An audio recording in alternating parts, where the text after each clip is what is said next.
Turn heads and bring the hype with a custom hype chain from Lotwin. Perfect for youth sports, fantasy football, or just flexing your pride. Go to Lotwin.com, use the promo code TCCPOD for 10% off your order. That's Lotwin.com, promo code TCCPOD for 10% off. Get your custom hype chain and get hype with Lotwin.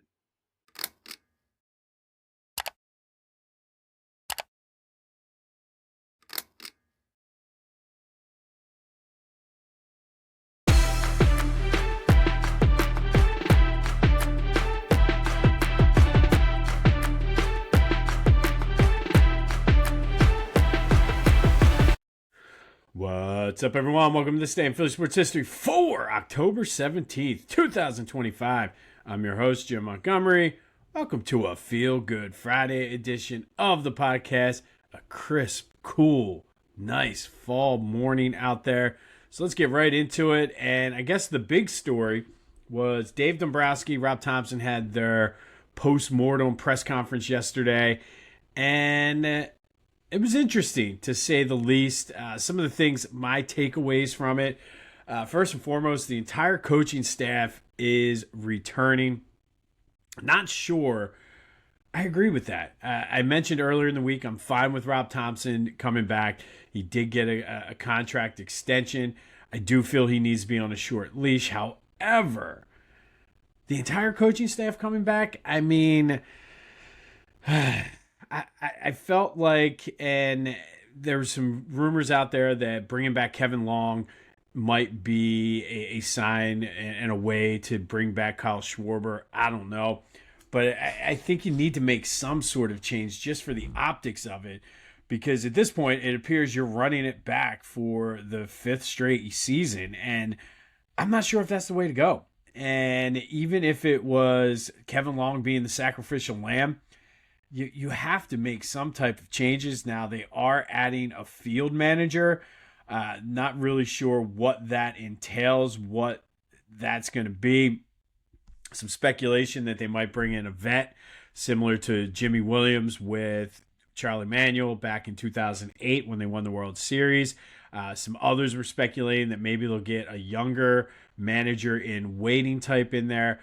I don't know. It's just surprising to me that you're bringing back every single coach. I just, specifically Kevin Long. I mean, look, he could be a nice guy. I do agree that a lot of the playoff failures fall on the players.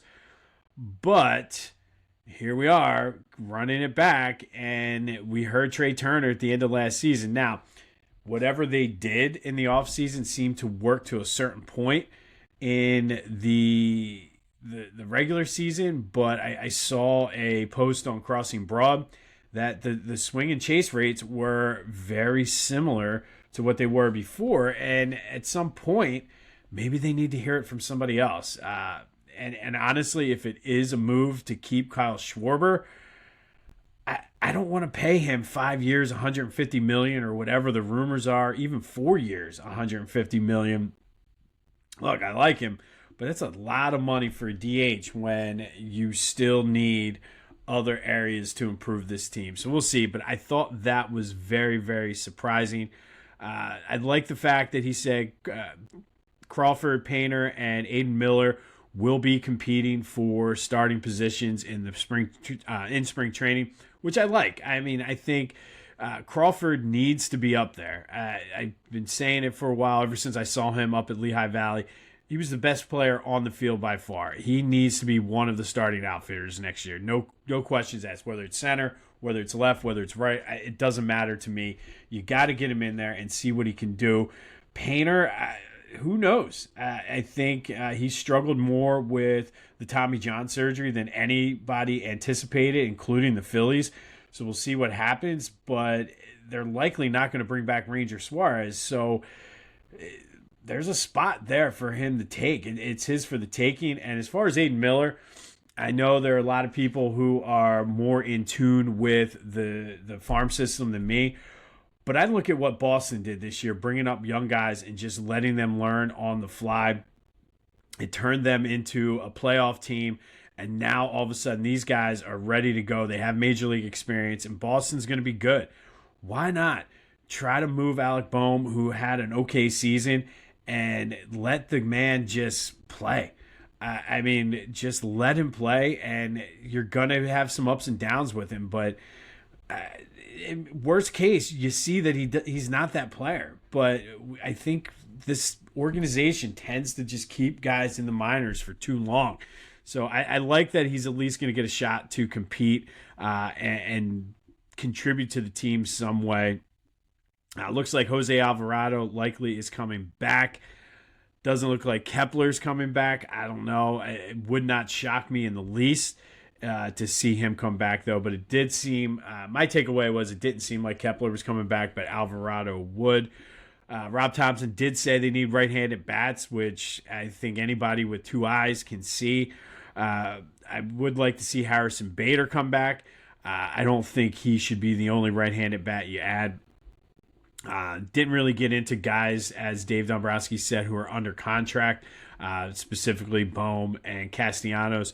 So we'll see what happens. But probably the most controversial thing he said, which I absolutely love, and I think this dude has gotten away with way too much, specifically the past 2 years. He's been living large off Bedlam at the bank, but essentially said he's not sure, or he didn't say unsure.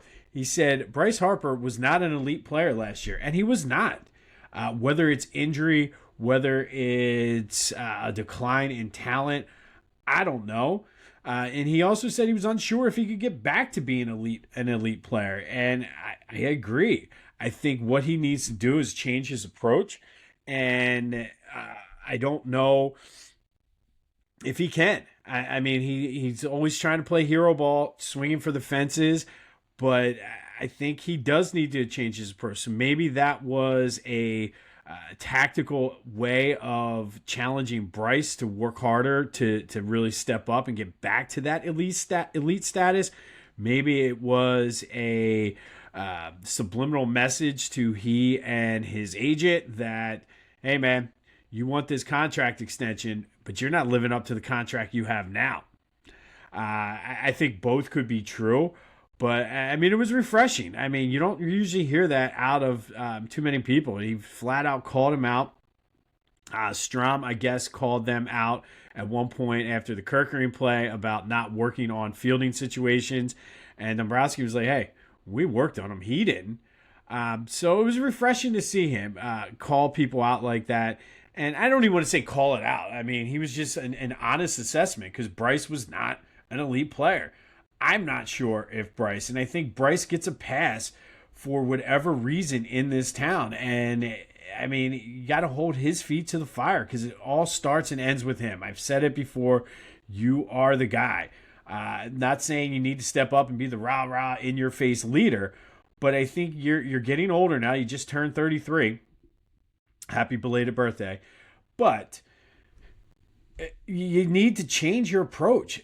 Stop trying to hit 50 home runs. That was Kyle Schwarber last year. And stop trying to go back to the Bryce Harper that hit the bomb in the NLCS in 2022. I don't think he's that guy anymore. Go hit doubles. Go to the opposite. Go opposite way. Whatever it is, be an RBI guy. But that was kind of my takeaway. And unfortunately, I mean, obviously, it's not going to be a full run back, but it's certainly setting up the way it looks like that they're going to try to run it back again by sprinkling in some of those young guys. And who knows, maybe the young guys sprinkled in will ignite a fire under these guys. I don't know, but it does seem as though Rangers probably not coming back.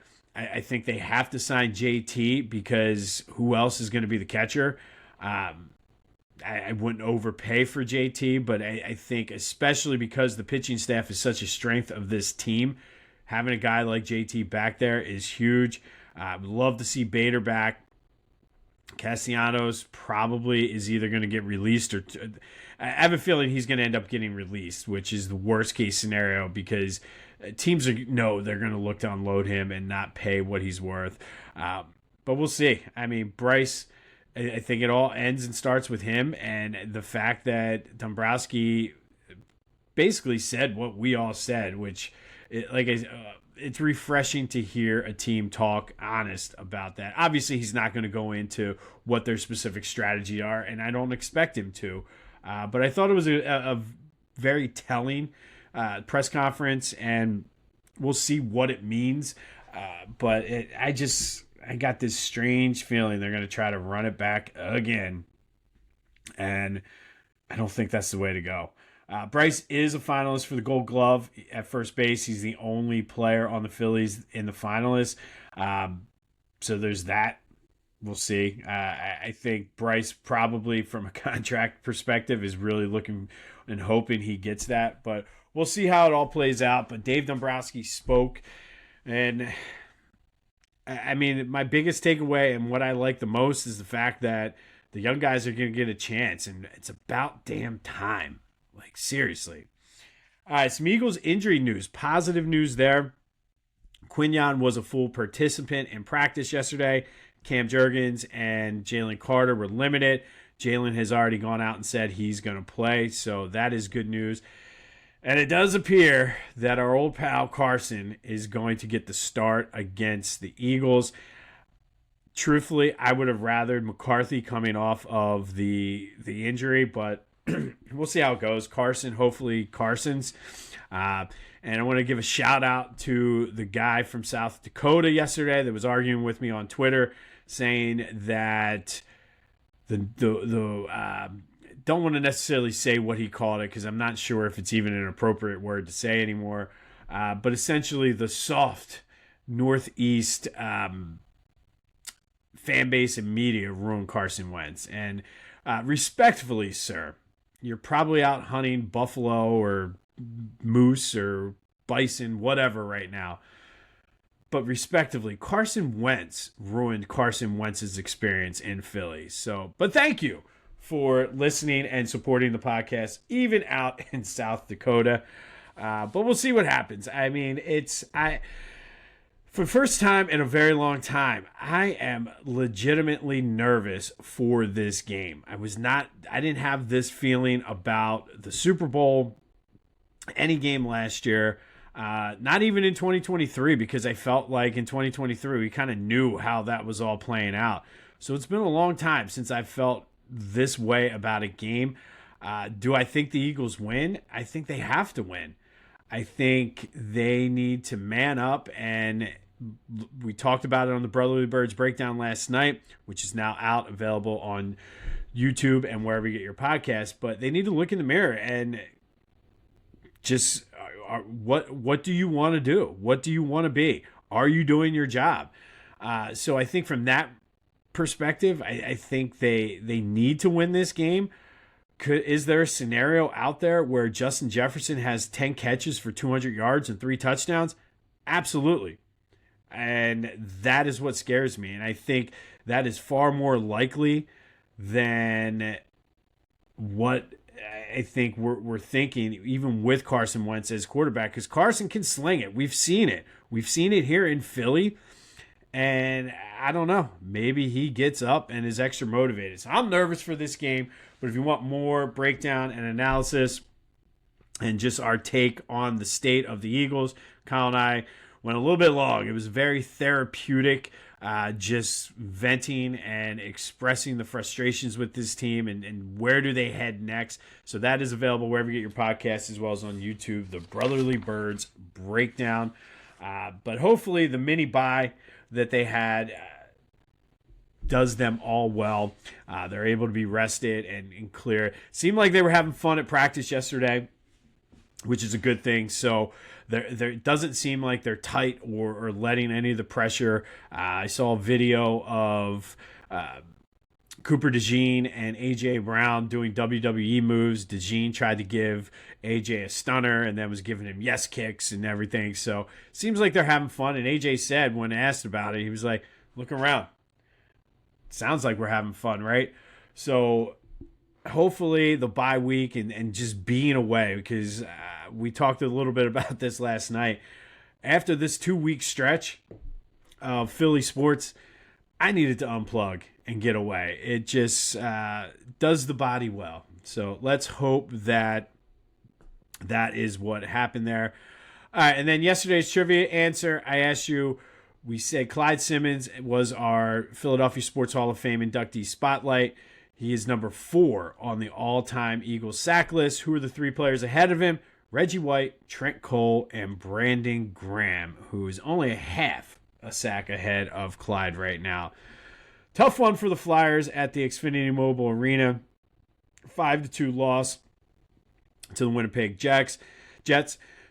Matvei Mishkov had his first goal, but they just did not play well. And I guess you're going to have this with a quote-unquote rebuilding team, but man, after being so high on them the other day, they come out and lay an egg against the Jets, who are a good team. I mean, it's not like they lost to a cellar dweller, but they're back at it tomorrow against the Minnesota Wild. Quick housekeeping.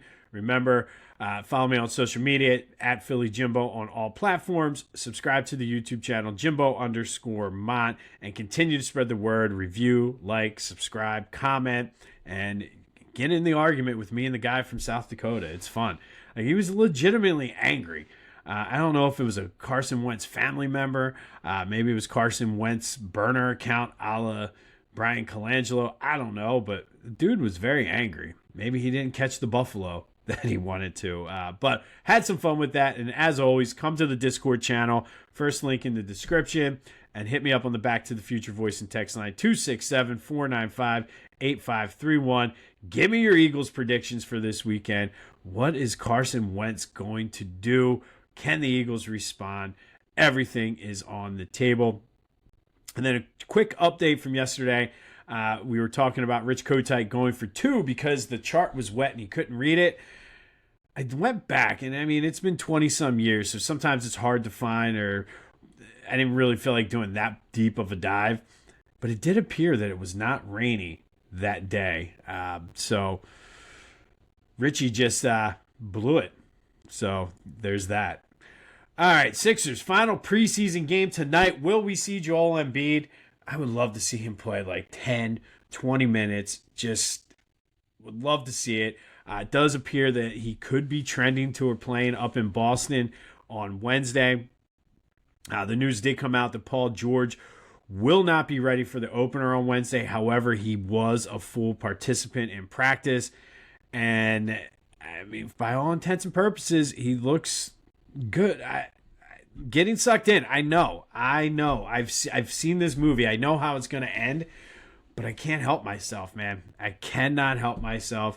It looks good, and with the way the young guys are between Quentin Grimes, when Jarrett McCain comes back, VJ Edgecombe, Tyrese Maxey, it's going to allow Joe and Paul George to sort of I don't want to say load manage because it's not that, but it's going to allow them to not have to go 150% every play.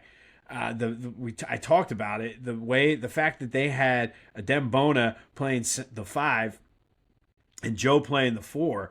I love it because it opens up spacing. Joe doesn't have to be the guy, but it also allows Bona to be his aggressive self on defense because you have Joe kind of back there as like the Twin Towers or whatever. So I'm pumped. I am pumped. Final preseason game tonight.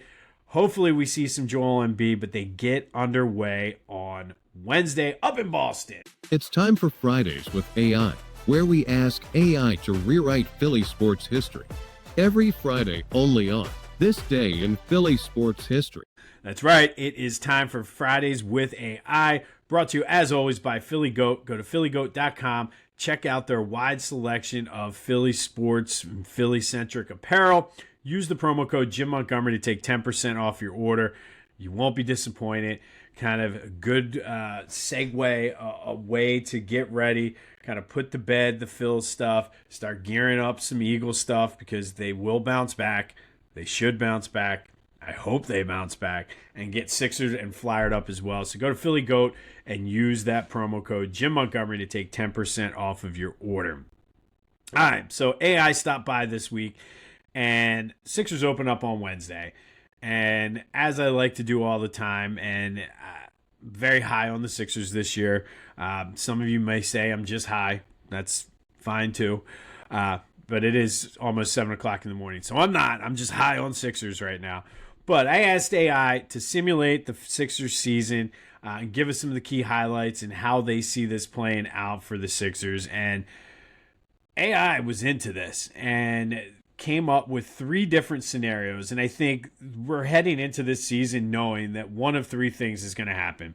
Either the Paul George, Joel Embiid experience is going to work out. They're going to be able to effectively manage their playing time. The infusion of the young guys is going to help take some of the burden off of them. And they are relatively healthy throughout the whole season. There's the middle case where both of them miss extended periods of time. And then, of course, there's the disastrous option where we go back to what it was last year. So I guess if we start with the disastrous option, I mean, it's pretty straightforward. Similar to last year, Maxey, AI in all 3 models does say that Tyrese Maxey kind of has his breakout season and takes a step toward being an elite player, but another lottery pick. So might not be the worst thing depending on how it plays out, but I think nobody wants to deal with that. So that's worst case. What about the middle option? What if this is probably the most likely scenario. They have okay health. Joe misses like 30-some games, partly due to injury, partly due to load management. Paul George misses about 20-plus games for the same reason. With all of that, Joe averages almost 29 per game because he goes hard, and that is what is ultimately the source of his injuries. Paul George is just a mess, similar to last year. But they get into the play-in tournament, get the 8th seed. Unfortunately, they lose to the Knicks in the first round, which that likely is what's going to happen if there's any time missed, specifically with Joe. I think they could survive Paul George injuries, but Maxey still becomes an elite player, has a career year, averages almost 30 points for the Sixers. So in that regard, the future is bright between Maxey, McCain, and Edgecombe. But from a Joel and Paul George standpoint, not as much. But the best case scenario, they remain relatively healthy. They're able to manage the load and the effort they give on the court, allow these young guys to eat, as Saquon Barkley would say. Joe plays in 60 games. I think that is a realistic, like 55, 60 games for Joe. I think would be a good kind of benchmark, maybe more, depending on how many minutes. But it can average his 28.5 points a game, 11 rebounds. We've seen him do that in limited time. But his focus is defense and being efficient offensively, not trying to be an MVP, not trying to put this team on his back. And I think that's going to be clutch for Joe this year to realize that you have players around you. You don't have to put the entire team on your back. And by not doing that, it's going to allow you to sort of be an MVP candidate because you're not going to have to do too much. And so you're going to be able to maximize the opportunities you get. In this scenario, Paul George also plays in 60 to 65 games, averages almost 20, solid D guy, defers a lot to the younger guys, but serves as a mentor and kind of gets those guys right. But Tyrese Maxey, all 3 scenarios, he's 25 points per game plus, shooting almost 40% from three-point range, between 6 and 9 assists a game. I do think that this is what we need out of Maxey. He seems to have the right attitude. In all the models, VJ Edgecombe is a solid player off the bench, gets off to kind of a slow start, but averages almost 10 points per game, shoots 32% three-point. But Maxey wasn't a good shooter when he first came out either, so I think we're all right. McCain gets off to a slow start coming back from the thumb injury, but turns it on near the end. But the ceiling for this team, according to AI, they could win 45 to 53 games. And I think that if everything kind of works out the way it can, especially in a down Eastern Conference this year, I think that is good. Anywhere between a 3 and a 5 seed. I certainly would take that, not have to worry about the playoffs, play-in tournament. They have a shot to finally, and then one of the models, AI has them going to the Eastern Conference Final, finally getting over that hump and winning a second-round game before eventually losing to the Knicks. And I think that was the most disappointing thing. In each scenario, it's the Knicks, that stinking New York Knicks that do them in. But what do you think? How do you feel about the Sixers? What is AI? Do you think the AI projections are correct? I mean, I'm all in. I'm going scenario one. I'm going best case scenario. I know how it's going to turn out, but what are your thoughts? 267-495-8531. Give me your Eagles and Sixers season predictions. How do you see this season playing out? Hit me up on the Back to the Future voice and text line. Leave a voicemail. Text me. Let's have some fun this weekend with the Sixers. And that is Fridays with AI. Sorry, I almost forgot. Brought to you by Philly Goat. Go to phillygoat.com.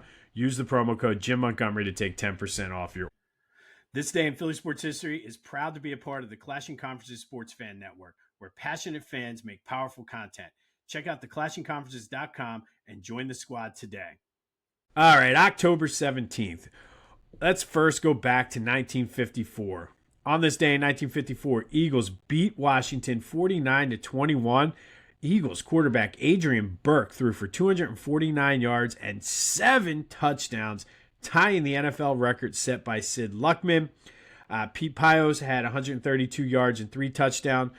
Bobby Walston also had 3 touchdowns, but it was all about Adrian Burke, who tied the NFL record with 7 touchdown passes in a game. Since then, 6 other quarterbacks have thrown 7 touchdown passes in a game, including Nick Foles, Carson Wentz's favorite player, with 7 touchdowns in 2013. But on this day in 1954, Adrian Burke became the second quarterback in NFL history to throw 7 touchdown passes in a game as the Eagles beat Washington 49-21. Then fast forward all the way to 1993, Jim Eisenreich had a home run and 3 RBI in what became a 5-run third inning for the Phillies. Lenny Dykstra added a home run in the 7th as the Phillies beat the Blue Jays 6-4 in Game 2 of the World Series to tie it at 1 game apiece, heading back to Philly. And we all know how those games in Philly played out. Tough one in Game 4. Game 5 was the wild one. And then Game 6, Schilling threw a gem. And then go to 2004. Eagles come out of the bye week to beat the Carolina Panthers 30-8. T.O. had 4 catches for 123 yards. Brian Westbrook had a 42-yard touchdown run, but Lito Shepherd had a 64-yard interception return for a touchdown, one of 4 turnovers for the Eagles defense that day, as the offense actually struggled coming out of the bye, but it was the defense and Lito Shepherd saving the day as the Eagles beat the Carolina Panthers 30-8 coming out of the bye. They won a few more games before losing that game in Pittsburgh. And then that was the first time we saw some cracks in the T.O. Donovan relationship.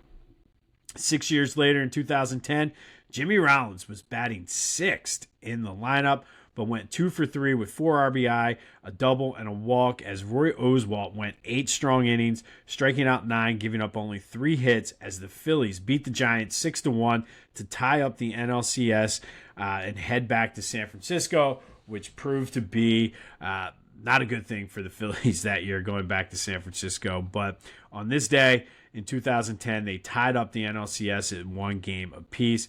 And then 2 years ago in 2023, Aaron Nola pitched 6 strong innings, gave up no runs, and struck out 7 as the Phillies hit 7 extra base hits, including 2 home runs by Kyle Schwarber, another by Trey Turner. Phillies beat the Diamondbacks 10-0 to take a 2-0 lead in the NLCS, and we were all feeling good going to Arizona. We thought, this is it. Bottom line, we're coming back to Philly with a chance to win it. They came back to Philly with a chance to win it and couldn't get it done in 2 straight games. But on this day, we were feeling good as the Phillies beat the Diamondbacks 10-0 to take a 2-0 NLCS lead. All right, that leads to this weekend's trivia question. How many Pro Bowlers were on the 2004 Eagles, and who were they? Have some fun with this one. Obviously, it was a Super Bowl team, best team in the NFC by far. But how many Pro Bowlers did they have, and who were they? Hit me up on the Discord, any of my social media, at Philly Jimbo, as well as the Back to the Future voice and text line. And then finally today, our 2025 Philadelphia Sports Hall of Fame inductee spotlight is on Dick Girardi, sports writer who's receiving another one of the Legacy of Excellence awards. He was a writer, TV host, radio host, known mostly for his horse racing and college hoops coverage. He was a staple with the NCAA tournament and Triple Crown. Started working at the Philadelphia Daily News in 1985 as a horse racing expert. Had covered every Triple Crown from 1987 on, every NCAA tournament from 1988 on. 8-time award winner for horse racing writing. He's in the Parks Racing Hall of Fame, the National Museum of Horse Racing Hall of Fame, the Joe Hirsch Roll of Honor, but essentially a Hall of Famer there. Was a radio analyst for Penn State basketball, and honestly, one of the best in the business. As an old school guy, I always read the Daily News every day, and as a kid, going and filling out my March Madness brackets as I got older and was able to legally gamble, getting ready for Triple Crown. Always double checked my bracket, always looked and did my own handicapping, but compared that to what Dick Girardi was saying, and Dick won me a lot of money over the years. So Dick Girardi, Legacy of Excellent award winner for the Philadelphia Sports Hall of Fame, takes his spot as one of the Philadelphia sports legends this November 6th down at Live Casino. Tickets are still available, but Dick Girardi is today's 2025 Philadelphia Sports Hall of Fame inductee spotlight. On this day in 2023, Phillies go up 2-0 on the Diamondbacks. In 2010, they go to San Francisco, tied 1-0 after Jimmy Rollins had himself a game. Eagles, thanks to a 64-yard interception return for a touchdown in 2004, beat the Panthers 30-8. Phillies head back to Philly, tied with the Blue Jays, one game apiece, thanks to Jim Eisenreich and Lenny Dykstra both hitting home runs. And Adrian Burke tied the NFL record with 7 touchdown passes in a game on this day in 1954. We will be back on Monday to rewind the weekend. Hopefully we have some positive Sixers news. Hopefully the Flyers come up with a win. The Union end their regular season tomorrow. Already won the Supporters Shield, so at this point it's all about getting ready for the playoffs. Don't forget to give me your Eagles predictions, your Sixers seasons prediction. Let's have some fun on a weekend. It's a good fall weekend. Hopefully we're celebrating. It's a Victory Monday. I miss Victory Mondays. We haven't had one in a very long time. So, well, it seems like a very long time anyway. So let's have a Victory Monday, shall we? This has been This Day in Philly Sports History for October 17th, 2025. My name is Jim Montgomery. Have a great weekend, everybody. Have a good Feel Good Friday. And until next time, I'll see you when I see you.